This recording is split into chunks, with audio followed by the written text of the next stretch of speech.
जय हिंद दोस्तों, this is Ayush Srivastava. आप हैं आयुष का टेक के साथ। तो चलिए, आव्यूह में हमने चर्चा की थी कि आव्यूह क्या होता है, आव्यूह के प्रकार क्या होते हैं और आव्यूह की कोट क्या होती है। आव्यूह का व्यापक रूप भी हमने आपको बताया था। तो आइए आज हम चर्चा करेंगे कि आव्यूहों का योग क्या होता है, आव्यूहों का गुणन क्या होता है, आव्यूहों का घटाना क्या होता है। तो देखिए, आव्यूहों का योग क्या होता है, एडिशन ऑफ मैट्रिसेस। तो दो आव्यूहों का योग तभी संभव है जब वे समान कोटि के हों। तो हमने आपको बताया था कोटि क्या होती है, पंक्तियों की संख्या इंटू स्तंभों की संख्या। तो दो आव्यूह अगर हैं तो पहले में जितनी पंक्ति और जितने स्तंभ हैं उतने ही दूसरे आव्यूह में पंक्ति और स्तंभ होने चाहिए, तभी उनका योग संभव है। उसके बाद है कि एक आव्यूह का एक अदिश से गुणन। मान लीजिए कोई अदिश संख्या अगर k है और कोई आव्यूह a है, तो उसका अगर गुणन करेंगे तो क्या परिणाम होगा। तो परिणाम क्या होगा, देखिए कि k जो है उसका प्रत्येक अवयव में गुणन होगा।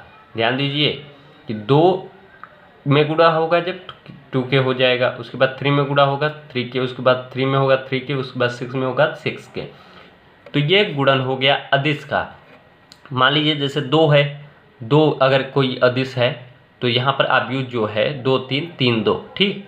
तो जब गुणन होगा तो 2 दूना 4 6 6 4, ये गुणा हो जाएगा अंदर प्रत्येक अवयव में। आप ये भी कर सकते हैं कि जैसे ये कोई आव्यूह है तो इसमें से 2 कॉमन हो गया जैसे, ठीक, तो कॉमन भी ले सकते हैं। तो इसकी आवश्यकता हमें आगे पड़ेगी न्यूमेरिकल्स में। तो आइए देखते हैं कि आव्यूह का ऋण आव्यूह क्या होता है, नेगेटिव ऑफ अ मैट्रिसेस। तो किसी आव्यूह ए का ऋण आव्यूह -a से निरूपित करते हैं। कोई आव्यूह ए है तो उसका अगर ऋण आव्यूह निकालेंगे तो वो -a होता है। तो a आव्यूह है 2 3 1 4, तो -a आव्यूह जो होगा वो प्रत्येक अवयव में माइनस का गुणन हो जाएगा। जैसे कि ऊपर हमने बताया कि अदिश का गुणन होगा, मतलब प्रत्येक अवयव में ऋण का चिन्ह लग जाएगा। उसके बाद है आव्यूहों का गुणन। तो आव्यूहों का गुणन देखिए, मल्टीप्लिकेशन ऑफ मैट्रिसेस।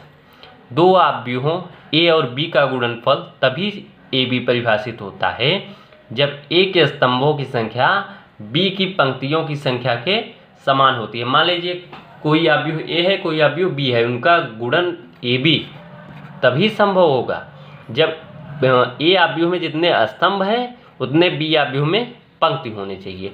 ध्यान दीजिए कि जितने ए में स्तंभ हैं उतनी बी में पंक्तियां होनी चाहिए, तभी ये संभव हो सकता है।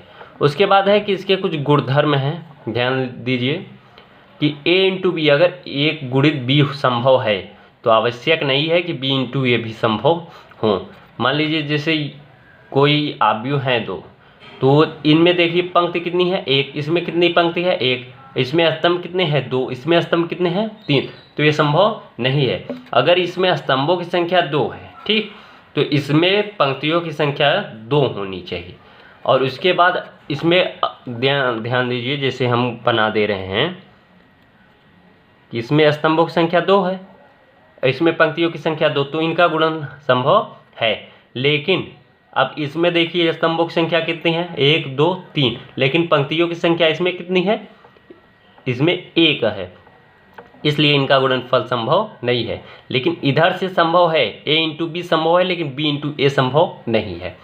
उसके बाद है कि a इंटू बी बराबर ए बी अगर आ गया, a और b का गुणनफल ए बी, और b इंटू ए का गुणनफल अगर किए तो बी ए आ गया, तो ए बी बराबर बी ए संभव नहीं है। आवश्यक नहीं है कि ए बी बराबर बी ए हो, ठीक। उसके बाद है कि अगर कोई a आव्यूह है, उसका a से फिर से गुणन करेंगे अगर हम, तो वो a स्क्वायर हो जाएगा। अगर 3 बार करेंगे तो a क्यूब हो जाएगा, ठीक। वैसे जैसे 2 का स्क्वायर 2 का क्यूब होता है, वैसे ही। इसके बाद है कि आव्यूह का परिवर्त क्या होता है, ट्रांसपोज ऑफ अ मैट्रिसेस। यदि एक आव्यूह है कोई जो यम इंटू यन कोटि का आव्यूह है, मतलब उसमें यम पंक्तियां हैं और यन स्तंभ हैं, तो ए की पंक्ति तथा स्तंभों को परस्पर बदलने से प्राप्त होने वाला आव्यूह ए का परिवर्त आव्यूह कहलाता है। इसे a डैश या 1 पावर t से दर्शाते हैं। मान लीजिए कोई अगर है आव्यूह 1 2 3 4, a है आव्यूह, इसका परिवर्त आव्यूह जो a डैश होगा वो होगा 1 2 3 4। ध्यान दीजिए ये जो पंक्ति है इसे हमने स्तंभ में बदल दिया, ये क्षैतिज थी हमने ऊर्ध्वाधर कर दिया, ये भी क्षैतिज थी हमने इसे दूसरे नंबर पे स्तंभ पे बना दिया, ठीक। तो ये जो होती है इसे ही कहते हैं कि परिवर्त जो होता है आव्यूह का। उसके बाद है परिवर्त आव्यूह के कुछ गुणधर्म हैं।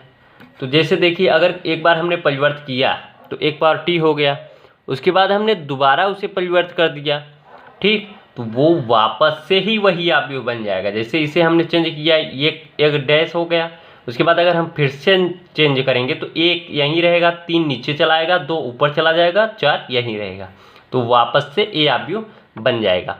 दूसरा है कि के ए का अगर परिवर्त आव्यूह निकालते हैं, कोई अदिश का अगर गुणन किया गया है, तो अगर अदिश बाहर रखते हैं और ए का परिवर्त करते हैं पहले, उसके बाद भी गुणन करते हैं, तो भी उसका मान बराबर ही होगा। चाहे गुणा करके परिवर्तन निकाले, चाहे बिना गुणा करे परिवर्तन निकाले, लेकिन उसका मान बराबर ही होगा।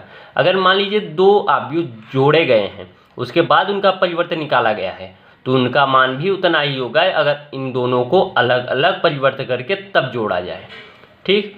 उसके बाद है कि अगर 2 आव्यूहों का गुणन करके तब निकाला गया है परिवर्त, तो उनका अगर अलग अलग निकाल के परिवर्त उसके बाद गुणन किया जाए तो भी संभव है। उसके बाद देखिए कि सम्मित आव्यूह क्या है और विषम सम्मित आव्यूह क्या है। ये भी एक लाइन में समझिए कि अगर कोई ए परिवर्त आव्यूह है, एक पावर टी, ठीक, और वो आव्यूह के अपने बराबर ही है जो मूल आव्यूह था, तब ए सम्मित आव्यूह है। मान लीजिए जैसे 1 तो 2 1, ठीक, तो इसका अगर हम परिवर्त निकालें तो क्या होगा, 1, ये 2 नीचे चला आएगा, ये 2 ऊपर चला जाएगा और 1 नीचे, तो ये परिवर्त आव्यूह जो है इसका समान ही होगा, इसलिए ये सम्मित आव्यूह है। और अगर ए टी का मान ऐसे निकालें कि ये माइनस में हो जाए, तो ये विषम सम्मित आव्यूह होता है। तो आगे देखते हैं कि क्या है। तो इस चैप्टर का जो अंतिम नियम है, इसके बाद हम न्यूमेरिकल स्टार्ट करेंगे। तो देखिए कि व्युत्क्रमणीय आव्यूह, ठीक, व्युत्क्रमणीय आव्यूह क्या होता है। यदि ए कोई आव्यूह है ए जो यम इंटू यम, मतलब जितने स्तंभ हैं उतनी ही पंक्तियां हैं, का एक वर्ग आव्यूह है, जितने स्तंभ उतनी पंक्तियां, तो ये वर्ग बन ही जाएगा। और समान कोटि यम इंटू यम का एक अन्य आव्यूह बी का अस्तित्व इस प्रकार है। मान लीजिए एक समान कोटि, मतलब उसमें भी उतने ही कह सकते हैं अवयव हैं जितने इसमें हैं। तो समान कोटि का अस्तित्व इस प्रकार है कि ए बी बराबर बी है, मतलब ए का अगर गुणन हम बी में करेंगे तो भी संभव है, बी का गुणन ए में करेंगे तो भी संभव है, मतलब वो मान जो है वो स्थिर मान है दोनों के लिए। तो ए को व्युत्क्रमणीय आव्यूह कहते हैं तथा बी को ए का व्युत्क्रम आव्यूह कहते हैं। ए को क्या कहेंगे, व्युत्क्रमणीय आव्यूह जो पहला आव्यूह है, और दूसरे आव्यूह को क्या कहेंगे, जो बी है उसे कहेंगे ए का व्युत्क्रम आव्यूह। इसे जो है ए इनवर्स से निरूपित करते हैं। तो देखिए न्यूमेरिकल में ये क्लियर हो जाएगा। तो आप लोग जो है अब तैयारी कीजिए कि ये सारा तैयार हो जाए, उसके बाद हम आपको न्यूमेरिकल करवाएंगे, एक एक क्वेश्चन होगा। और देखिए हाँ कि जो मेन क्वेश्चन है कि जो बोर्ड में आने की संभावना है तो उस पर विशेष बल होगा। तो चैनल अच्छा लगे तो सब्सक्राइब करें, लाइक करें, धन्यवाद।